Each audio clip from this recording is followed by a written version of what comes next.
Good morning friends, so welcome to the prelims booster session. आज का पहला topic है आईआईपी ग्रोथ। तो अभी जो कमर्स मिनिस्ट्री है उन्होंने डेटा निकाला है, जो 8 कोर इंडस्ट्रीज़ हैं हमारी, उन्होंने 5.8% की ग्रोथ दिखाई है in February 2022 if we compare it with February 2021। ठीक है, तो ये अब आप समझ लो कि पिछले 4 महीने की सबसे हाई ग्रोथ है जो हमारी इंडस्ट्रियल एक्टिविटी में देखने को मिली है। तो अब जो है लास्ट ईयर हमारी 3.3% ग्रोथ थी, इस बार ये 5.8% ग्रोथ हमको देखने को मिली है, जबकि क्रूड ऑयल और जो फर्टिलाइज़र है वो डिक्लाइन उसमें देखने को मिला है। कोर सेक्टर इंडस्ट्रीज़ जो है हमारी, उसमें 4% ग्रोथ जो है हमारी जनवरी में हुई थी। तो आपकी जो ये 8 जो आपके इंफ्रास्ट्रक्चर सेक्टर्स हैं, जो कि आपकी 8 इंडस्ट्रीज़ हैं, वो कौन कौन सी हैं? Coal, crude oil, natural gas, refinery products, fertiliser, steel, cement and electricity. तो जो आपकी रिफाइनरी है वो सबसे बड़ा लार्जेस्ट शेयर है उसका इस 8 कोर इंडस्ट्रीज़ में। और जो है 11% था ये अप्रैल से लेके फरवरी का, अप्रैल 2021 से लेके फरवरी 2021 के पीरियड में ये 11% इनका शेयर था। और नेगेटिव ग्रोथ रेट था पहले पिछले साल के जो फिस्कल ईयर में इसका नेगेटिव ग्रोथ रेट था। तो वो बढ़कर अब जो है वो जो है 11% आ गया है। और इसका क्या कारण है, क्यों ऐसी ग्रोथ हमको देखने को मिल रही है? क्योंकि हमारी जो कोल की प्रोडक्शन है वो इंक्रीज़ हुई है, नेचुरल गैस की प्रोडक्शन इंक्रीज़ हुई है, रिफाइनरी प्रोडक्ट्स में इंक्रीज़ देखने को मिला है, और सीमेंट में भी जो है हमको इंक्रीज़ देखने को मिला है। तो पहले तो हम देखते हैं कि ये इंडेक्स ऑफ 8 कोर इंडस्ट्रीज़ होता क्या है। तो अब ये एक मंथली प्रोडक्शन इंडेक्स होता है, जो कि हमारी इंडस्ट्रियल परफॉर्मेंस को एक लीड इंडिकेटर होता है कि मंथ वाइज हमारी इंडस्ट्री की performance government at the national level कैसी चल रही है। तो अब इसको इंडेक्स ऑफ इंडस्ट्रियल प्रोडक्शन जो है उसी का ही ये पार्ट होती हैं, ये कोर इंडस्ट्रीज़, 8 कोर इंडस्ट्रीज़।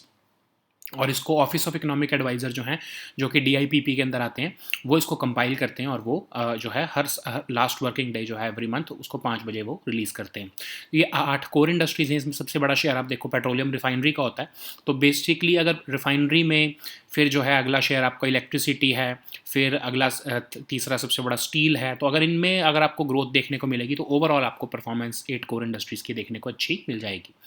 अब इंडेक्स ऑफ इंडस्ट्रियल प्रोडक्शन देखते हैं। ठीक है, तो ये 8 कोर इंडस्ट्रीज़ तो इसमें आती ही हैं, बाकी की भी इंडस्ट्रीज इसमें आती हैं। तो ये 8 कोर को हम मेजर देखते हैं कि हमारा इंडस्ट्री जो है वो कैसी चल रही है। लेकिन पूरी इंडस्ट्रियल प्रोडक्शन को देखने के लिए हमको इंडेक्स ऑफ इंडस्ट्रियल प्रोडक्शन को देखना पड़ता है, जो कि एक 6 हफ्ते के टाइम लैग के बाद आता है। जैसे अगर फरवरी का आना है तो वो मार्च के सेकेंड वीक में आएगा। ठीक है, सॉरी, अगर फरवरी का हमको देखना है तो वो आएगा अप्रैल के सेकेंड वीक में। ठीक है, तो मतलब कि मार्च का पूरा फरवरी का पूरा डेटा कंपाइल होगा, 6 हफ्ते बाद उसके कितना बनेगा, पूरा मार्च और आधा अप्रैल के मिड में जाकर जो है फरवरी का डेटा आपको देखने को मिलेगा। ठीक है, तो इसलिए 6 वीक्स का लैग होता है, क्योंकि टाइम लग जाता है डेटा इकट्ठा करने में और इंडस्ट्री जो है एक्टिविटी को ट्रैक करने में। तो अभी भी हम उसको 2011 और 12 के बेस ईयर के हिसाब से गिनते हैं। सेंट्रल स्टैटिस्टिक्स ऑफिस जो है हमारा, वो इसको कंपाइल करता है और पब्लिश करता है। मोस्ट ऑफ द जो इसके एक ब्रॉड जो है वो आपका ब्रॉड एक कंपोनेंट्स इसके माइनिंग, मैन्युफैक्चरिंग और इलेक्ट्रिसिटी है, जिसमें सबसे ज़्यादा मैन्युफैक्चरिंग एक्टिविटी को जो है वो डेटा कंपाइल किया जाता है। फिर माइनिंग है सेकेंड पे, और थर्ड पे इलेक्ट्रिसिटी है। ठीक है, तो इसी के अंदर ही जो है हमारी 8 कोर इंडस्ट्रीज़ भी हैं, जो कि 40% जो वेटेज जिनको दी गई है। ठीक है, सो नेक्स्ट हमारा टॉपिक है यूनिफाइड हेल्थ इंटरफेस।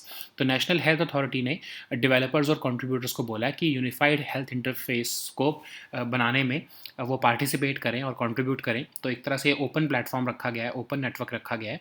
तो आयुष्मान भारत डिजिटल मिशन के अंदर ही हमने यूएचआई को जो है वो जनवरी 2022 में लॉन्च किया था।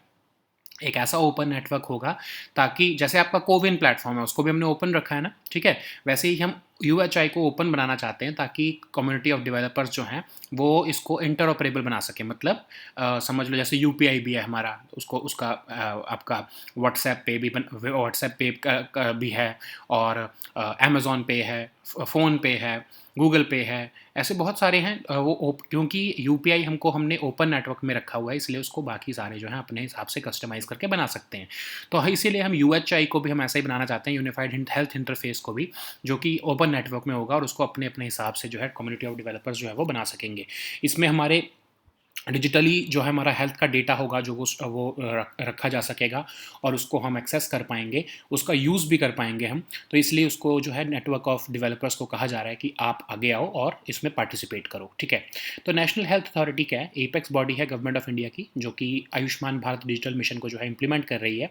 एक ऑनलाइन प्लेटफॉर्म बना के जो है देना चाहती है ये पूरे कंट्री में, और डिजिटाइज करना चाहती है हमारे कंट्री के लोगों की जो हेल्थ के डेटा को, ठीक है। ताकि जो है कोई जो है आपका अपना जो हेल्थ डेटा है वो आपके हाथ में रह सके, और जो है जैसे डॉक्टर के पास आप जाते हो तो आपको आपकी पूरी हेल्थ हिस्ट्री वो देख सके, आपको कौन सी जो है दवाई से इन्फेक्शन है, या आपकी शुगर कितनी रहती है, या मतलब आपका जो भी हेल्थ का डेटा है वो आपको एक ही जगह पर आपको जो है डॉक्टर एक्सेस कर सके, ठीक है। अब आयुष्मान भारत प्रधानमंत्री जन आरोग्य योजना जो है उसकी भी इम्प्लीमेंटेशन का काम नेशनल हेल्थ अथॉरिटी ही कर रही है, ठीक है। सो नेक्स्ट टॉपिक हमारा है वानियार्स। वानियार्स जो है उनको तमिलनाडु गवर्नमेंट ने 10.5% स्पेशल इंटरनल रिजर्वेशन दे दी थी मोस्ट बैकवर्ड कास्ट के अंदर। तो उसको जो है मद्रास हाई कोर्ट ने जो है क्वैश कर दिया था, उसको सुप्रीम कोर्ट ने भी अब उस डिसीजन को अपहेल्ड किया है कि यस, मद्रास हाई कोर्ट ने सही तरीके से क्वैश किया था इसको। अब वानियास कौन है? One of the largest and most consolidated backward communities हैं तमिलनाडु में। और first Tamil Nadu backward classes commission की रिपोर्ट के मुताबिक जो नदर्न डिस्ट्रिक्ट्स हैं जितने भी, वहाँ पर ये कन्फाइंड है मोस्टली, ठीक है। 1980s के मिड में वानियार्स जो है उन्होंने प्रोटेस्ट करना शुरू किया था कि हमें 20% रिजर्वेशन मिलनी चाहिए स्टेट में, और 2% रिजर्वेशन मिलनी चाहिए सेंट्रल इंस्टीट्यूशंस में और जॉब्स के अंदर। तो जो है तमिलनाडु गवर्नमेंट ने इनको दे दिया था 10.5% जो है वो इंटरनल रिजर्वेशन दे दिया था मोस्ट बैकवर्ड कम्युनिटीज़ के अंदर, लेकिन उसको मद्रास हाई कोर्ट ने जो है वो क्वैश कर दिया है, ठीक है। अब आर्ग्यूमेंट्स ऑफ द कोर्ट क्या हैं? तो कोर्ट ने क्यों इसको क्वैश किया? कोर्ट ने कहा कि स्टेट के पास ये रिजर्वेशन देने की लेजिस्लेटिव कॉम्पिटेंस नहीं है, और कास्ट सिर्फ एक बेसिस नहीं हो सकता। आपको ये भी डेटा प्रेजेंट करना पड़ेगा कि हाँ, ये पर्टिकुलर जो कास्ट है उनका सोशल एजुकेशनल स्टेटस जो है वो भी बहुत ही नीचे है, तभी आप उनको रिजर्वेशन दे सकते हो। सिर्फ आप कास्ट के बेसिस पर रिजर्वेशन नहीं दे सकते, ठीक है। और कास्ट जो है इंटरनल रिजर्वेशन के का बेसिस जो है हो सकती है, लेकिन वो सोल बेसिस नहीं हो सकती, ठीक है। ये जो है हाई कोर्ट ने बोला कि इंदिरा सोनी केस में ये ऑब्जर्व किया गया था सुप्रीम कोर्ट द्वारा। इसीलिए कास्ट जो है वो एक बेसिस तो हो सकती है, लेकिन सोल बेसिस नहीं हो सकती किसी को रिजर्वेशन देने का, ठीक है। फिर उसके बाद हमारे कुछ आर्टिकल्स जो हैं कॉन्स्टिट्यूशन के वो वायलेट कर रही है ये कास्ट को, अगर आप रिजर्वेशन देते हो तो ये अब कोर्ट ने ऑब्जर्व किया है कि आर्टिकल 14, 15 और 16 को वायलेशन हो रही है अगर आप ऐसे रिजर्वेशन देते हो। तो इसलिए इस रिजर्वेशन को जो है वो अनकॉन्स्टिट्यूशनल डिक्लेयर किया गया है। नेक्स्ट टॉपिक हमारा है डारलोंग्स। डारलोंग्स एक ट्राइब है रादर त्रिपुरा में। 11,000 पीपल इसको बिलोंग करते हैं, और उनको अभी रिसेंटली शेड्यूल्ड ट्राइब्स की लिस्ट में डाल दिया गया कॉन्स्टिट्यूशन अमेंडमेंट बिल द्वारा। और त्रिपुरा के अंदर जो है 19 ट्राइबल कम्युनिटीज़ रहती हैं, उनमें से जो है ये एक दारलोंग्स भी हैं, बट इनको कभी शेड्यूल्ड ट्राइब नहीं कंसिडर किया गया था। इनको हमेशा एक जेनरिक ट्राइब माना गया कुकी कम्युनिटी के अंदर, और इनको इसलिए कभी ST सर्टिफिकेट्स नहीं मिलते थे। लेकिन ये बहुत ही जो है वो एजुकेशन इनमें बहुत ज़्यादा है, और ये इनकी एक तरह से स्टेट एडमिनिस्ट्रेशन में इनकी जो है वो बहुत पकड़ है। तो इसलिए इन्होंने 1995 में डिमांड की कि हमें एक स्टैट्यूटरी आइडेंटिटी दो, हमको शेड्यूल्ड ट्राइब बनाओ। तब से डिमांड चल रही थी, और जो है फिर अब इनको ये डिमांड को माना गया और इनको जो है ये शेड्यूल्ड ट्राइब का स्टेटस दिया गया है, ठीक है। नेक्स्ट टॉपिक हमारा है NDFC। तो अभी ministry of information and broadcasting जो है उन्होंने कुछ हमारे PSUs हैं या कुछ बॉडीज़ हैं जो है इस मिनिस्ट्री के अंदर की जो कुछ बॉडीज़ हैं उन सबको कन्वर्ज करके, उन सबको मर्ज करके national film development corporation limited के अंदर डाल दिया है, ताकि डॉक्यूमेंट्रीज़ और शॉर्ट फिल्म्स जो है उनको जो है प्रोड्यूस करने का काम जो है वो अब NDFC किया करेगा, ठीक है। तो उनको बजटरी एलोकेशन भी दे दिया 1300 करोड़ के आसपास की, ताकि 2026 तक वो ऐसी जो है डॉक्यूमेंट्रीज़ या शॉर्ट फिल्म्स बना सकें, जो कि प्रॉफिटेबल नहीं है लेकिन लोगों को सोशल मैसेज देने के लिए इंपॉर्टेंट है, ठीक है। तो जैसे कुछ बॉडीज़ जिनको मर्ज किया गया है वो कौन कौन सी हैं? पहला तो जैसे फिल्म डिवीज़न। फिल्म डिवीज़न क्या है? जो आपकी 1948 में बनाया गया था इसको पब्लिक सर्विस अवेयरनेस फिल्म बनाने के लिए, ताकि हमारी डीकोलोनाइजेशन कैसे हुई, नेशन बिल्डिंग का प्रोसेस कैसा रहा, तो उसके ऊपर जो है ऑडियो विजुअल मूवीज़ बनाने फिल्म्स बनाने का ये काम करता था, ठीक है। फिर सी एफ एस आई क्या है, ये चिल्ड्रन की फिल्म को प्रोड्यूस करता था। 1955 में इसको बनाया था, और value based entertainment under privilege children को भी देने का काम करता था, ठीक है। एन एफ ए आई जो है आपका हमारी फिक्शनल सिनेमा को जो है उसके हेरिटेज को प्रिजर्व करने के लिए इसको 1964 में बनाया गया। फिर डीएफएफ 1973 में बनाया गया, कल्चरल एक्सचेंज, इंडियन सिनेमा को वर्ल्ड वाइड प्रमोट करने के लिए। आपको पता होगा जो बड़े बड़े फेस्टिवल्स होते हैं जैसे international film festival of India, ये सब जो है यही डीएफएफ करवाता था। फिर उसके बाद जो है हमारा सबसे बड़ा पीएसयू जो है 1975 में बनाया गया, फिल्म फाइनेंस कॉरपोरेशन इसको हम पहले कहते थे। ये ऐसी फिल्म्स को प्रोड्यूस करता है, फाइनेंस करता था या डिस्ट्रीब्यूट करता था जो कि प्रॉफिटेबल नहीं है, और जो आपके फिल्म मेकर्स जो कि मेन स्ट्रीम सिनेमा से थोड़े हटकर मूवीज़ बनाते हैं, इसलिए उनको पैसा नहीं होता है, तो उनको जो है पैसे देकर उनको उनकी जो है सिनेमा को प्रोड्यूस करने का काम करता था, ठीक है।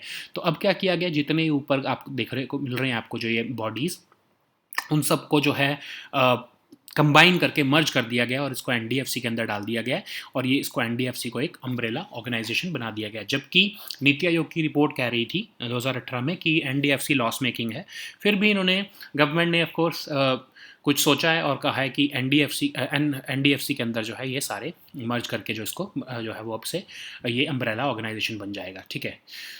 सो नेक्स्ट टॉपिक देखते हैं जो कि है steel slag road.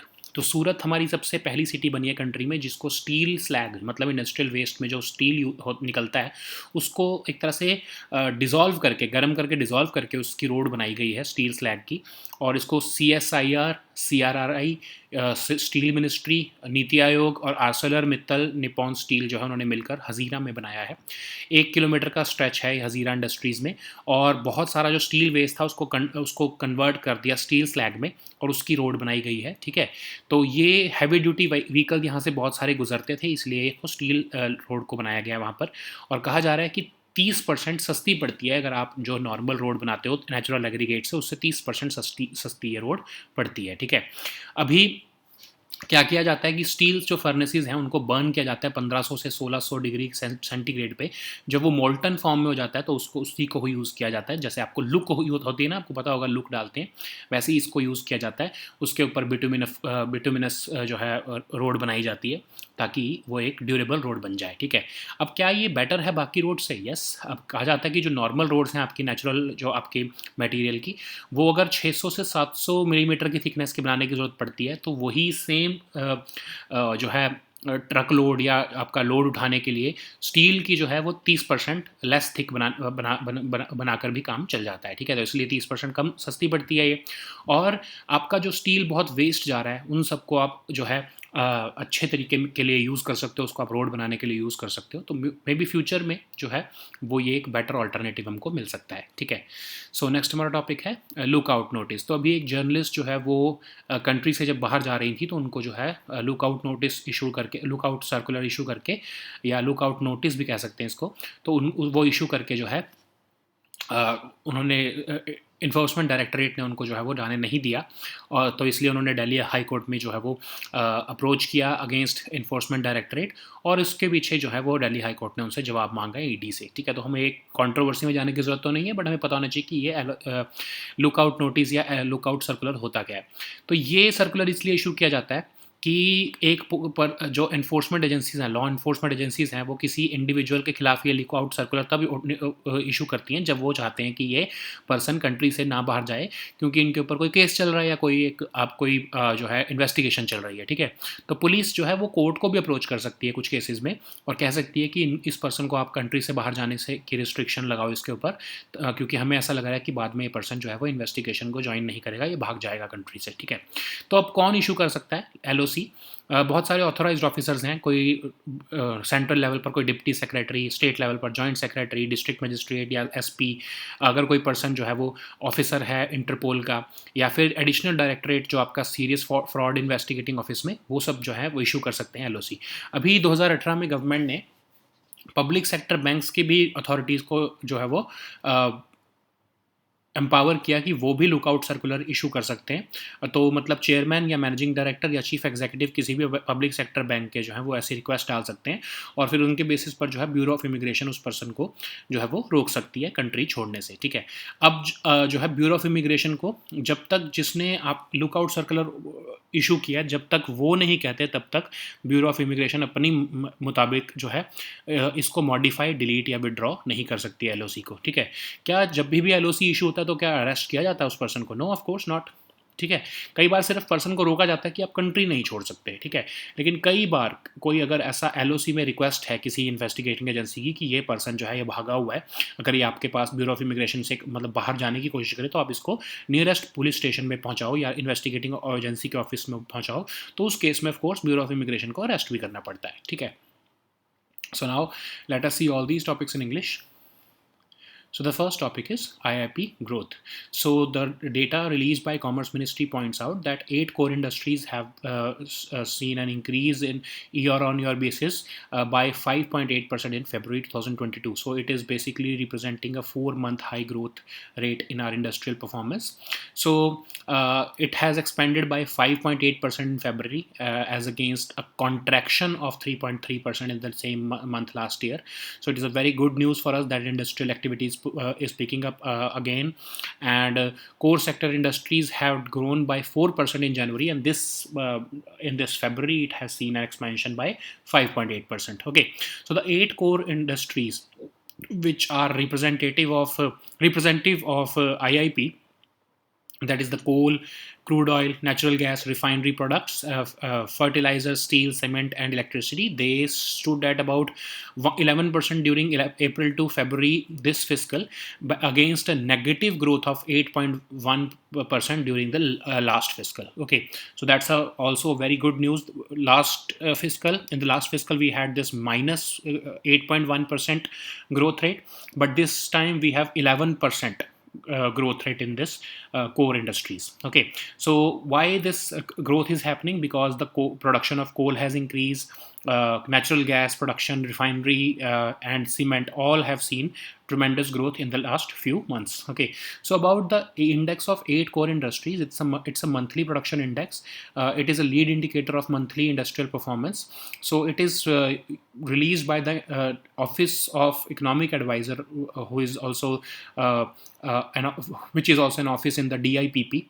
Okay, so it is under the Ministry of Commerce and Industry, and this index of 8 core industries is released on the last working day of every month at 5 p.m. Okay, so in these 8 index, petroleum refinery holds the maximum share or the weightage, that is about 28% of that the weightage is held by petroleum refinery products. So these 8 industries are basically the representative of the entire industrial performance of the country, and in those 8 industries also petroleum refinery is the biggest one. Okay, so about the index of industrial production, so this one is more broad than these 8 industries. Okay, so these 8 industries are also part of this index of industrial production.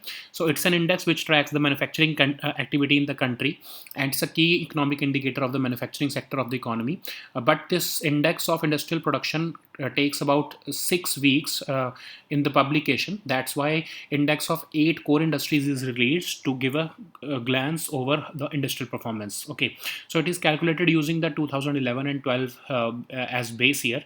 It is compiled and published on a monthly basis by the Central Statistics Office, and it is differentiated, or it is distributed in the three broad sectors, that is the mining, manufacturing, and electricity. Manufacturing, of course, holds the biggest share or the biggest weight, followed by mining and electricity. Okay, so 8 core industries that we have seen above are also represented in this index of industrial production, and they hold about 40% of the total weight of the items in the IIP. Okay, so the next topic is Unified Health Interface. So National Health Authority has invited contributors and developers to contribute their share in Unified Health Interface. So Unified Health Interface, you can compare it with the UPI also. It would be an open network in which the government wants to invite the developers so that they can customize this UHI according to their own preference. And like you have their own, you have Amazon Pay, WhatsApp Pay, Phone Pay, Google Pay, etc. But all of them are basically part of the UPI framework.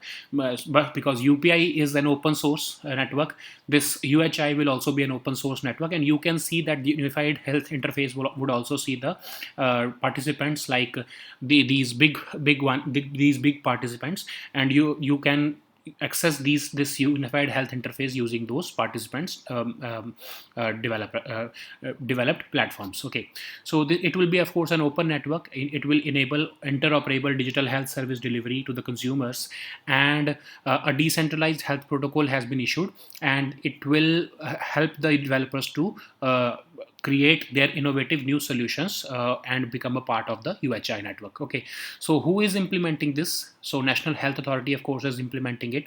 It's an apex body which is implementing the Ayushman Bharat Digital Mission, and it will create a seamless online platform which will provide you seamless digital services for your healthcare needs.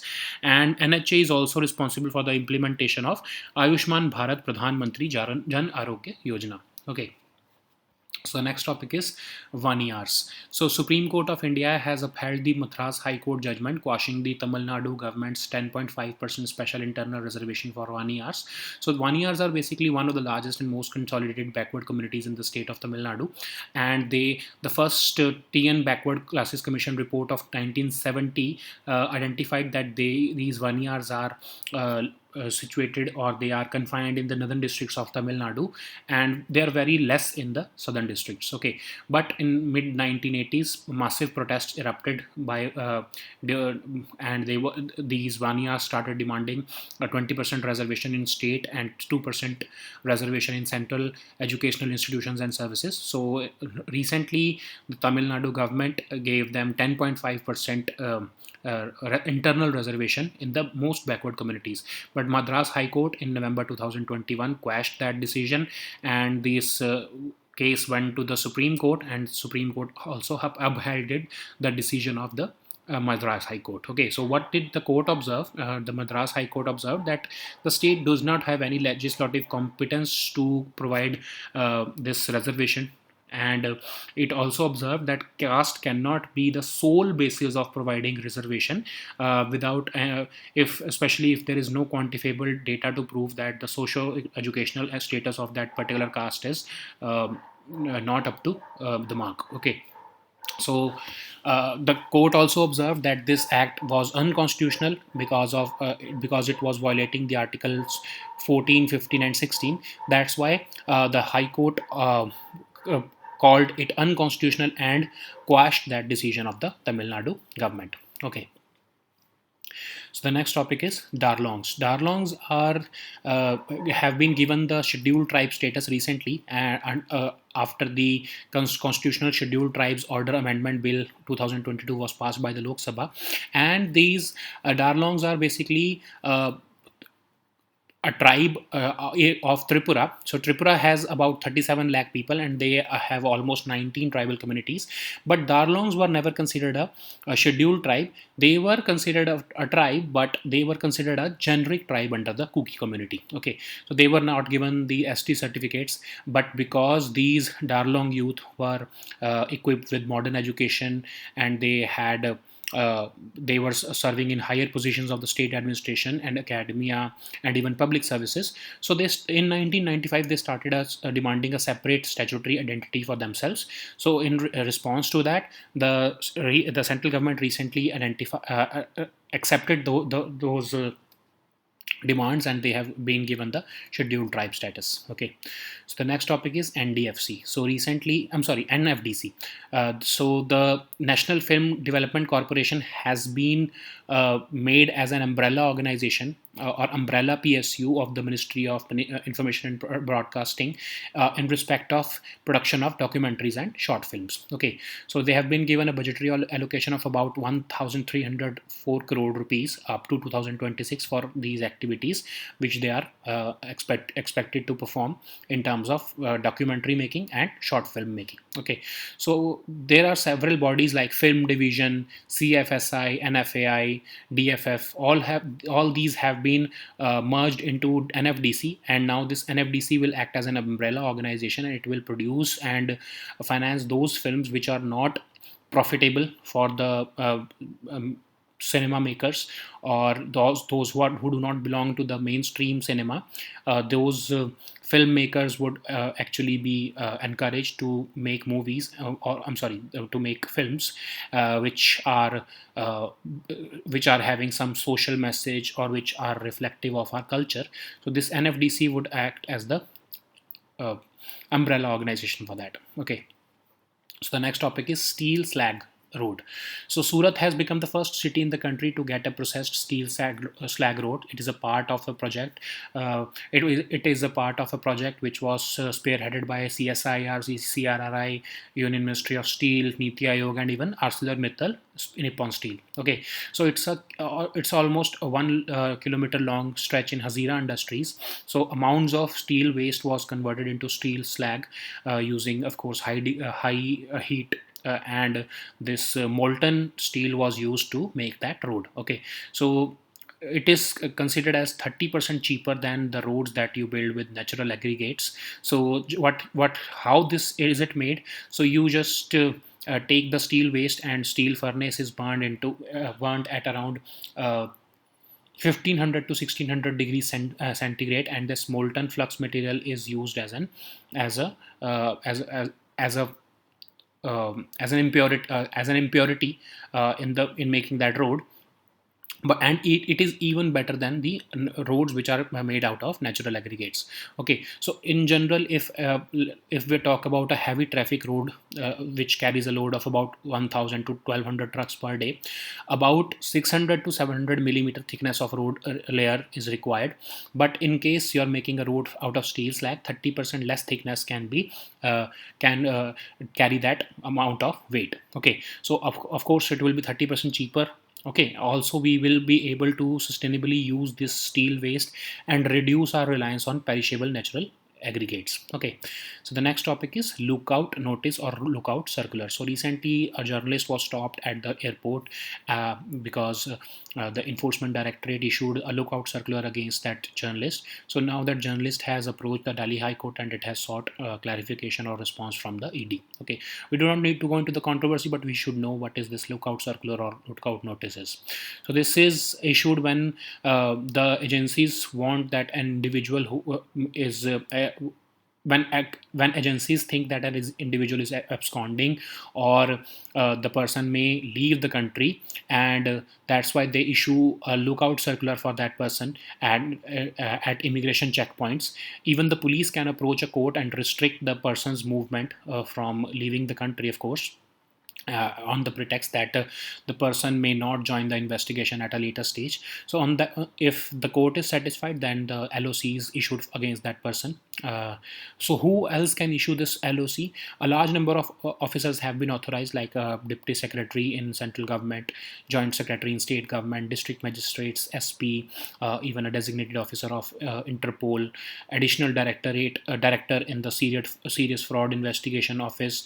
All of them are capable of issuing LOC, and the Bureau of Immigration will have to comply with that LOC and stop that person from leaving the country. Okay, so even the heads of public sector banks since 2018 have been empowered to issue LOC in case of willful defaulters. So chairman, managing director, chief executive of any public sector bank can make such request, and LOC cannot be modified, deleted, or withdrawn by the Bureau of Immigration by themselves until or unless the authorized originator of that LOC makes such a request. Okay, so does LOC always lead to arrest? No, of course. It is just this LOC is merely sought to stop a person.